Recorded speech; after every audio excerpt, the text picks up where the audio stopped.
And if you don't tell your boy happy birthday, head coach Coach Rossimondo will not appreciate that. You know. And I think But- that any other questions for Paul Amodi? I think that wraps up his press conference for the day. Yeah. All right. Thank you. All right, now that Amodi's first press conference ever is over, let's go ahead and we'll open it up with a comment from Coach, and we'll open it up for questions. Yeah, I mean, we had a homecoming win against UTRGV. Obviously, not the way you scripted, but 57-yard game winner with a minute left, and managed to hold on there at the end. But proud of our guys the way they fought. I thought our defense played pretty much lights out the whole day, with the exception of one drive, and obviously. Ben, man, just continues to play well for us and give us opportunities on the special teams end to play well. Talk about Aiden getting better each and every week throughout the season so far. It's just almost a completely different player than 5 weeks ago.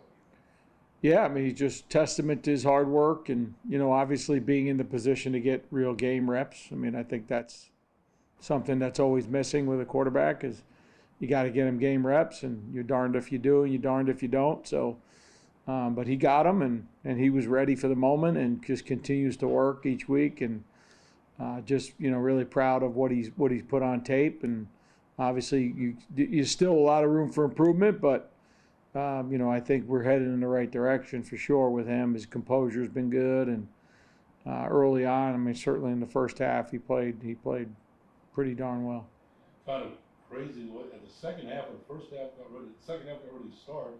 They took the receiving team out, put it on the far end, as if they were going to win in the fourth quarter. Was that something you guys noticed right away? Said, switch it. No, I mean we had chose to go into the wind to start the third, so Right. I'm not sure why they lined up there, but Yeah, they lined up there. And it's kind of like, yeah, no, I'm that wasn't anything on their end. We had the choice in the second half, so we decided to kick obviously into the wind. confidence in Ben. He hit a 53-yarder early, and just ready to get him out there. You had pretty much confidence in him. Well, yeah, I asked Mike Johnson, who's our specialist coach, but right before we went out, I said I just need a yard line, going towards the Montaigne Center and going towards the DAC, and he gave them to me, and it was 43-yard.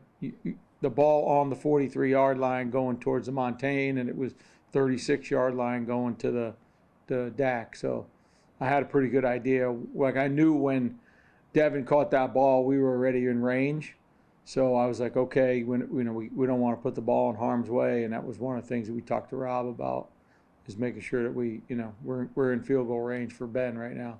Speaking of Rob, Aiden had to come out. Rob went in. What's the status on that right Well, Aiden got evaluated, for a head injury, and he was okay.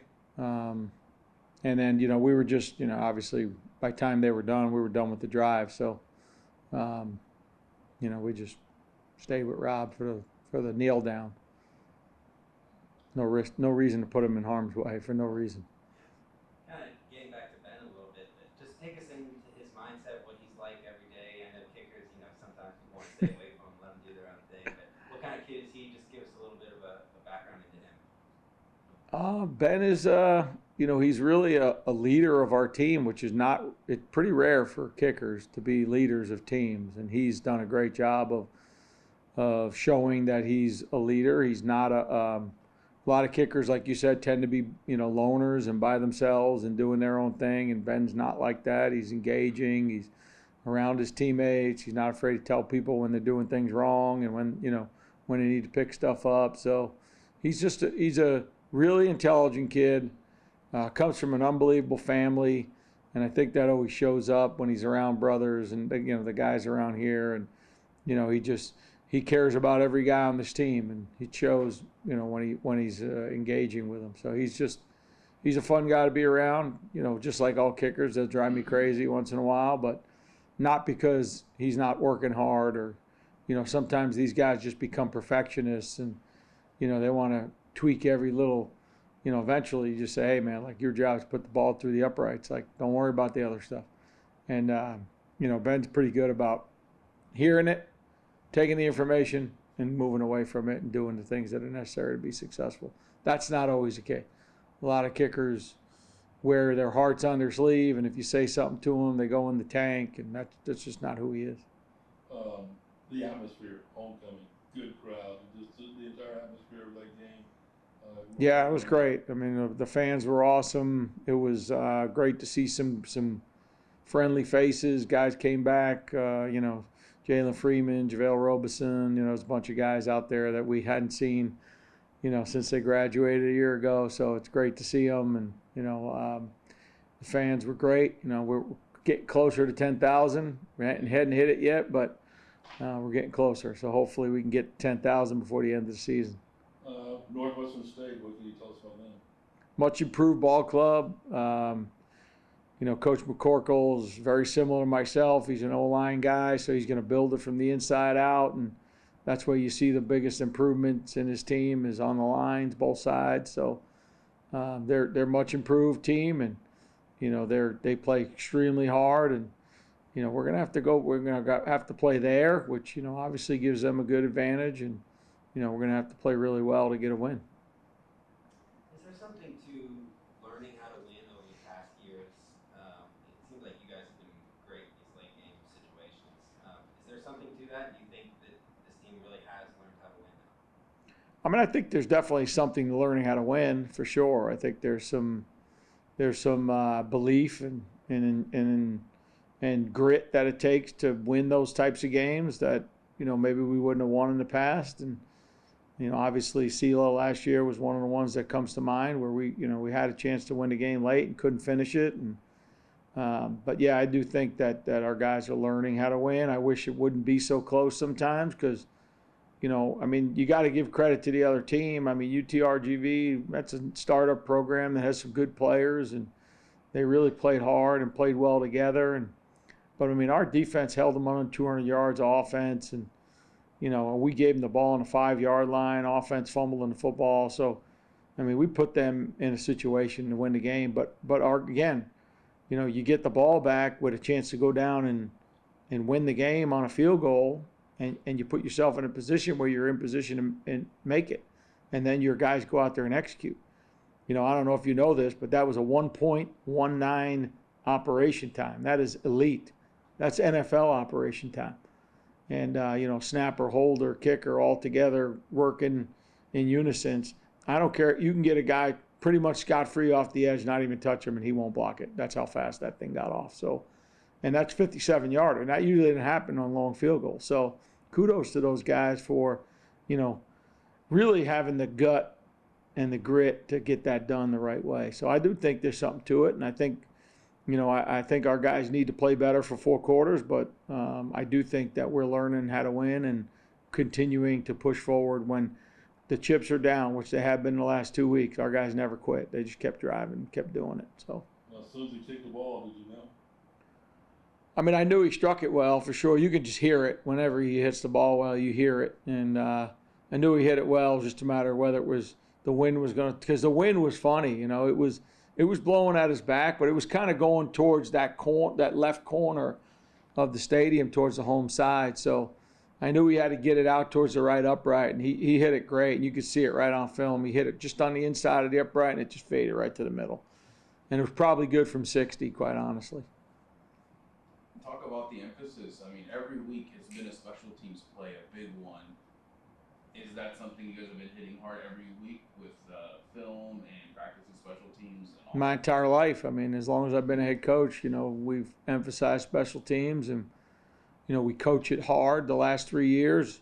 The difference with this year is we just got a lot more. We got a lot more good players, quite honestly. And when you're playing with good players on special teams, then not only are they starters, but they're really quality backup guys out there playing, taking their role seriously.